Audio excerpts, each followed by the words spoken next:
So we've noticed that the moment of inertia comes into play in various places when we're dealing with circular motion. The kinetic energy is 1/2 I omega squared, I alpha equals torque. And so we need to calculate this moment of inertia. That's really where most of the difficulty lies in dealing with circular motion problems. So let's look at a few examples of circular moments of inertia. So let's make a simple case where we distribute. We've seen a very simple case where we had circular motion and we had an object of mass m moving around the circle, and its moment of inertia is simple because we chose to evaluate it at about some point, and so we just have m times that distance or radius squared. That was the moment of inertia. That's the moment of inertia of a point particle, m times the distance squared. But now let's imagine that we distribute the mass and we have an extended object. So for example, here is a very narrow, thin, infinitesimally thin little loop of total mass m and say radius r.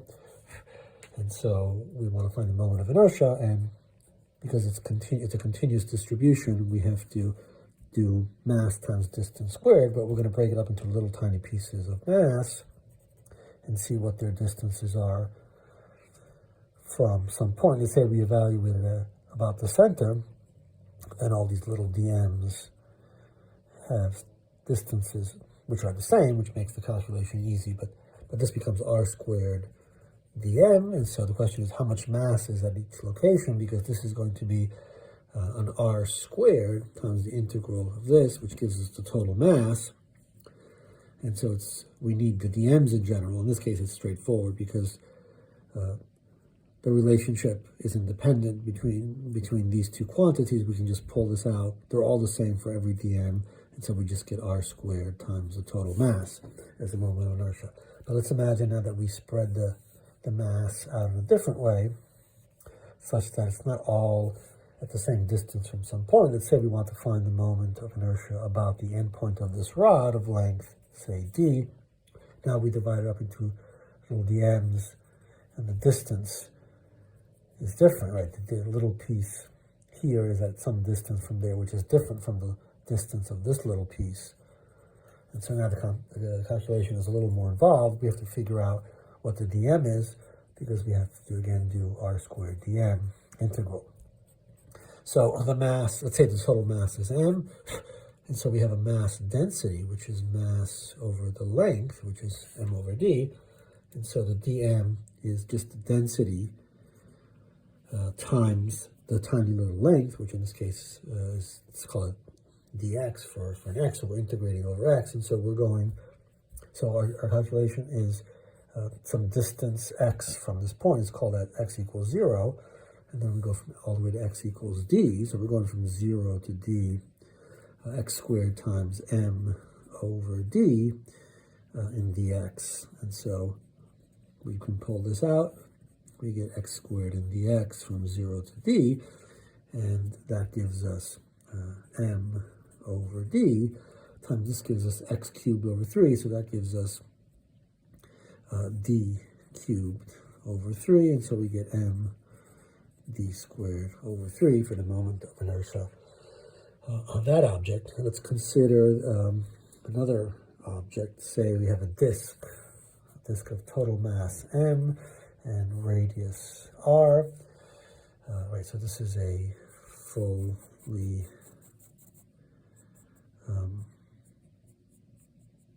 unlike this object, which is the mass is all in here. The mass here is spread out uniformly. So we have a mass density in this case. The mass is not distributed over a line like it is here and here. It's distributed over an area, so the density is mass divided by area, and that's mass over pi r squared. And we want to find the moment of inertia of this object about the center of the disk, let's say. So in this case, we are going to consider little annuli of mass. Here's a little and you also have mass. I didn't do a good job here, but okay, so how much mass is there, and its distance is whatever that r is. So we have a dm there, which is the mass density, m over pi r squared, times that infinitesimal area in there, right? So let's fill that area up. So that area is, well, it has a length, which is the circumference of a circle of radius r, times, like the little size. If I pull that and open it up, it becomes a little tiny length of 2 pi r, and this side becomes dr, so I have 2 pi r dr. That's the area, times the mass density, I get the mass, dm. And so the moment of inertia in this case becomes, let's see, we have, so this is r squared dm, so I'm going from 0 all the way to, a little annuli from 0 all the way to capital R of r squared times dm, which is this, and so I have a 2m over r squared, right, the pi's cancel. I have another r here, so I get an r cubed in dr, so I get 2m over capital R squared times the integral of that, which is r to the 4th over 4, but from 0 to r, from 0 to capital R gives me r to the, capital R to the 4th over 4, and that's m, where am I? R squared. I always know I'm going to get mass times distance squared in all cases, right? And mass times d squared here, mass times capital R squared here, and then some overall factor. In this case, it's 1/4. Sorry, 1/2. Right, I can't get that.